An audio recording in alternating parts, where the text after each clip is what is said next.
আমাদের পশ্চিমবঙ্গের যে আপনার চিফ মিনিস্টার শুভেন্দু বাবু তাকে থামান। বাংলাদেশ বিরোধী যে সমস্ত বক্তব্য আসছে, মাঝে মধ্যে যে সমস্ত বক্তব্য দিচ্ছেন, बहुत सारे लोग जो है हाकिमपुर बॉर्डर, बहुत सारे बॉर्डर पे जमा हो रहे हैं, वो बॉर्डर क्रॉस करना चाह रहे हैं। क्या ये जो ऑर्डर आपने किया था, स्टेट गवर्नमेंट ने किया था, होल्डिंग सेंटर हर एक डिस्ट्रिक्ट में होना चाहिए, उसके बाद डर के मारे जो है लोग बॉर्डर क्रॉस करना चाह रहे हैं? ये एग्जिस्टिंग फॉरेनर्स एक्ट है, कोई नया कानून नहीं है। और ये लोग चला जाना चाहिए। और उनका बांग्लादेशी जो नागरिक है उनका लेने का जिम्मेदार तो है उनका। तो जब हम लोग यहाँ से बोल रहा था तो अब वहाँ से उनका जो स्पोक्स पर्सन है, मैं देखा था सोशल मीडिया में और यूट्यूब में आया, जो उन्होंने बताया जो बांग्लादेशी है वो तो हम लोग ले लेगा। तो ये सब बांग्लादेशी है, इसको ले लेना चाहिए। लेकिन ये लोग को, पुलिस को हम लोग बता दिया जेल में भेजने का जरूरत नहीं है। देश के रुपया में खाना खाएगा, कपड़ा देगा, मेडिसिन देगा। एक दामाद है ये लोग। जल्दी जल्दी भागो, जल्दी जल्दी भागो, नहीं तो जो करना है सरकार करेगा।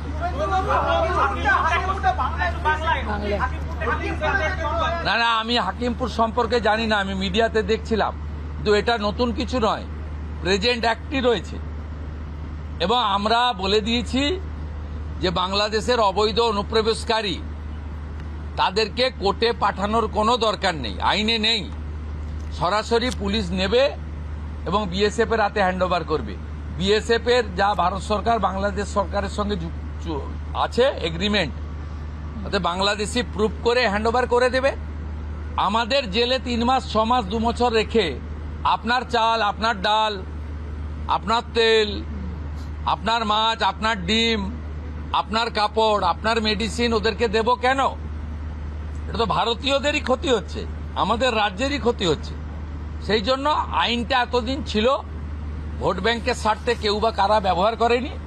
আমরা ভোট ব্যাংকের বাইরে গিয়ে দেশের স্বার্থে, রাজ্যের স্বার্থে এই আইন কার্যকর করছি।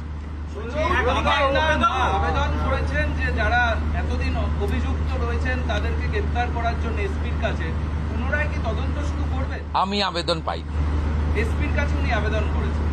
এসপি নিশ্চয়ই ডিজিকে পাঠাবেন, ডিজি আমার সঙ্গে পরামর্শ করবেন। আমি হোম মিনিস্টার হিসেবে নিশ্চয়ই, আমার তো আইনের শাসন প্রতিষ্ঠা করার জন্যই আমাকে আপনারা মুখ্যমন্ত্রী করেছেন। তা আইনের শাসনে তামান্নাও আইনের শাসন পাবেন। আমরা তো বলেছি শাসকের আইন চলবে না, আইনের শাসন চলবে। আমরা তো বলেছি স্কুল, কলেজ, মন্দিরের 1 কিলোমিটারের মধ্যে মদের দোকান লাইসেন্স দেওয়া যাবে না। এ সরকার অন্যভাবে চলবে, চিন্তার কোনো কারণ নেই। আমাদের পশ্চিমবঙ্গের যে আপনার চিফ মিনিস্টার শুভেন্দু বাবু তাকে থামান। বাংলাদেশ বিরোধী যে সমস্ত বক্তব্য আসছে, মাঝে মধ্যে যে সমস্ত বক্তব্য দিচ্ছেন, শেখ হাসিনা নিয়ে আমাদের মাথা ব্যথা নাই। বাংলাদেশে উনি নাই হয়ে গেছে, she is out of scene. Bharat বাংলাদেশের সম্পর্ক নিয়ে আমি একটু সময় দিব মাননীয় স্পিকার। সেটা হলো যে আমরা সবাই চাই ভারত বাংলাদেশ বন্ধুত্বপূর্ণ এবং সম্মানজনকভাবে আমাদের বন্ধুত্ব টিকে রাখি। কারণ আমি বিশ্বাস করি যে ভারত আমাদের প্রতিবেশী। আমরা দুই বন্ধুতে আমাদের বন্ধুত্ব ক্ষণস্থায়ী হয়। আমাদের স্বামী স্ত্রীর সম্পর্কেও আপনার সেই সম্পর্ক ক্ষণস্থায়ী হতে পারে, স্বামী স্ত্রী ডিভোর্স হতে পারে। কিন্তু ভারত বাংলাদেশের যে আমরা প্রতিবেশী, এই প্রতিবেশীর কিন্তু সম্পর্কে ডিভোর্স হতে পারে না। প্রতিবেশীকে আমরা কখনোই অস্বীকার করতে পারি না, না ভারত পারবে না বাংলাদেশ পারবে। এই ক্ষেত্রে আমি যেটা বলতে চাই যে আমরা দেখলাম যে ভারতের আপনার হাই কমিশনার সাহেব তিনি আসলেন, his Excellency mister Dinesh Trivedi, তিনি এসে বাংলাদেশ ভারতের বন্ধুত্ব নিয়ে তিনি কাব্যিক ভাষায় তিনি বললেন, আমরা একই আকাশ একই বাতাসের নিচে আমরা আছি, আমাদের বন্ধুত্ব প্রয়োজন। আমরা কি দেখলাম? আমরা দেখলাম বাংলাদেশের সোশ্যাল মিডিয়াতে বিতর্কের ঝড় এবং ভারত বিরোধী বিভিন্নভাবে আমরা সোশ্যাল মিডিয়াতে বা ইলেকট্রনিক মিডিয়াতে সবকিছুতে আমরা দেখলাম। কেন? এই কেন প্রশ্নটা যেতে হবে মাননীয় স্পিকার। আমরা জানতে চাই যে আজকে পুশিন, ভারতের ভাষায় পুশব্যাক, এই পুশিন আপনারা, আমরা বলতে চাই আসুন মানুষের হৃদয় জয় করুন। মানুষের হৃদয়ের সাথে ভারতের ভারতবাসী এবং বাংলাদেশের মানুষের সাথে হৃদয়ের সম্পর্ক স্থাপন করি। আমরা চাই ভারত বিরোধিতা অথবা বাংলাদেশ বিরোধিতা এগুলো না হয়। আমরা কি চাই? আমরা শান্তিপূর্ণ অবস্থান করতে চাই। সেই ক্ষেত্রে আমার সবিনয় অনুরোধ ভারতের বর্তমান সরকারের প্রতি যে আপনারা দয়া করে পুশিন বন্ধ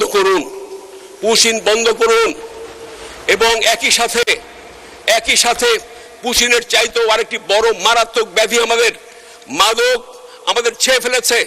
এই মাদক নিয়ে আমাদের সর্বগ্রাসী মাদক আমাদের যুবক সম্প্রদায়, ছাত্র সম্প্রদায়, সমস্ত শ্রেণীর আমাদেরকে যুগের পর যুগ আমরা একে ভুগছি। মাননীয় স্পিকার, এই মাদক সরবরাহকারী কারা? এই মাদক দেশের মধ্যে আমরা সরবরাহকারীকে এবং সেবনকারীদের বিচার করছি, আইনের আশ্রয় আমরা নিচ্ছি, কিন্তু এই মাদক আসে কোত্থেকে? এই মাদক আসে বাংলাদেশ এবং ভারতের সীমান্তে বহু কারখানা মাদকের। আজকে যুগ যুগ হলো এই কারখানাগুলো রয়ে গেছে। দয়া করে মাদকের কারখানাগুলোকে বন্ধ করুন। মাননীয় স্পিকার, আপনার মাধ্যমে আমি মোদী সরকারকে আহ্বান জানাচ্ছি সবিনয়ে।